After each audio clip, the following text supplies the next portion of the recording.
emotions was sufficient to make the ritual effective. Closer to the time of Confucius, Li came to include the inner sense of reverence and sincerity of the ritual's participants. The sacrifice had to be enacted in the proper spirit, lest it would be ineffective and displeasing to those it was intended to honor. Confucius took this concern with the interior dimension of ritual a step further by associating it with the quality of humaneness. Ritual now becomes an act that not only pleases the divine beings, but also, and perhaps more importantly for Confucius, shapes the moral character of the participants and the observers. Let's explore for a few moments what led Confucius to regard Li as a discipline for refining humaneness. For clarity, I'll focus on Li as a sacred public ritual rather than the etiquette of everyday life or the private rituals of ancestral reverence. The dynamics are fundamentally the same in all cases, but they're more evident in the public ritual. The rituals performed in the time of Confucius were elaborate events that required extensive study before they could be performed. These occasions often required many persons to be directly involved with the ceremony. There were not only ritual specialists, but musicians and dancers and actors who performed for the pleasure of the audience, which consisted of both human and divine beings. The gods were invited to attend with invocations, and they were attracted to the proceedings by the smells of the food. Food offerings were made for the principal benefit of the spirits and ancestors, but the humans also were allowed to partake of the food. The offerings were usually animals sacrificed for the occasion and cooked or burnt whole. The most common victims were oxen, pigs, and sheep. A ritual that included one of each species was especially pleasing to the gods.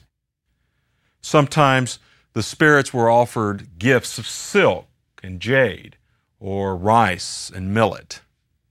But more important than the gifts themselves was the reverential and gracious attitude with which they were offered. According to the Book of Rhodes, the spirits rewarded with a long life those who sacrificed in the correct frame of mind. There are many aspects to the ritual that Confucius saw as evoking and refining the sense of humaneness. To begin, the study required to perform the ritual served as a form of discipline and self-restraint, as well as provided the knowledge about the meaning of the ritual itself, which Confucius believed embodied the mystery of heaven. But even beyond this mystical dimension, the ritual had more mundane elements that can be seen as contributing to moral development. It gave experience in evoking certain emotions and states of mind, such as reverence, gratitude, and humility. It promoted a spirit of cooperation among people and instilled the importance of subordinating personal needs and desire to the social endeavor. Ritual was not unlike meditation in the way it requires concentration and attention to detail. While conducting a ritual, it's very difficult to think of things other than the events at hand.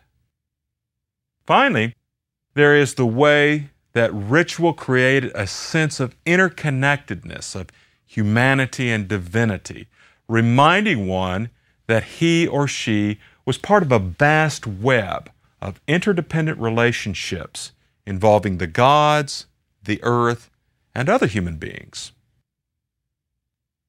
The relationship between humaneness and Li was thus dialectical, each strengthening the other.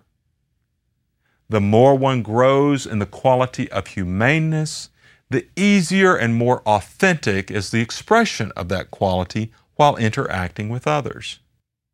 The deeper my feelings of compassion and the greater my awareness of those feelings, the more likely I am to act on them, and to act on them out of genuineness. By the same token, the more I act kindly and compassionately and reverentially, the more I become aware of those roots and of those qualities in my inner nature.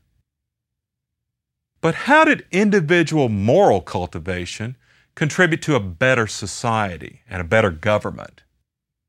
Did Confucius think that the answer to the social and political problems of the Zhou period would be solved by putting everyone on a program of moral self-cultivation? Probably.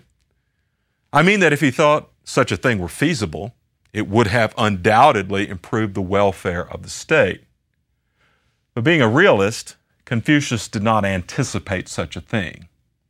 It seems likely that he did not think that the common people were equipped with the time or even the intelligence to undertake this regimen. But that did not mean he thought commoners were incapable of being moral. They simply required another approach.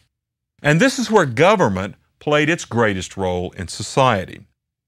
For Confucius, the primary function of the ruler and the ruling class was to provide for the welfare of the common people, and not self-aggrandizement and the acquisition of power, the view that was becoming increasingly popular on the eve of the Warring States period. To encourage the well-being of the whole of society, Confucius thought it was essential for the ruler and the ruling class to practice the arts of moral self-cultivation and act as moral exemplars for all citizens. Virtue, he thought, starts at the top and spreads throughout the kingdom. The more virtuous the ruler, the more virtuous the people. This theory of the ruler's moral influence in a country is based on the ancient Chinese understanding of virtue, which we discussed at the beginning of this section on East Asia. You'll recall that virtue, or da, was believed to be a kind of force or power that came to reside in the people of moral and compassionate character. The kinder one was, the more this virtuous power accrued to the individual. The natural and irresistible response to virtuous acts by those who benefited from them was called bao, the sense of gratitude and the desire to reciprocate in kind by acting virtuously oneself. Through years of practicing virtue, one might accumulate enough virtuous energy to be morally charismatic. An individual with such a cache of moral charisma could inspire others to become more virtuous themselves. Confucius believed this transaction occurred almost, or maybe completely, by magic. Without legislation or proclamations, the virtuous ruler could affect the well-being of his state almost effortlessly, simply by being a moral example. The master said, "Guide them by edicts. Keep them in line with punishments, and the common people will stay out of trouble, but will have no sense of shame. Guide them by virtue. Keep them in line with the rights, and they will, besides having a sense of shame, reform themselves." This is how Confucius believed that humans would obey the unenforceable. Confucius advised rulers to refrain from the use of force. In administering your government, what need is there for you to kill? Just desire the good yourself, and the common people will be good. He even predicted that 100 years of moral rule could completely eliminate killing within the realm. But the direction of moral charisma does not only move from the top down. Confucius believed that social superiors could be influenced by their subordinates.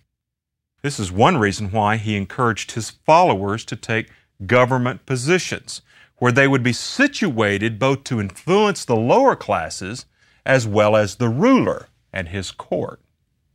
But even the commoners could contribute to the welfare of society by cultivating virtue. Someone once approached Confucius and asked why he did not participate in government. And he answered in this way: "The book of history says, simply by being a good son and friendly to his brothers, a man can exert an influence upon government. And in so doing, a man is, in fact, taking part in government." For Confucius, the personal moral character of all citizens ramifies throughout a society. The goodness of the individual does make a difference in the world.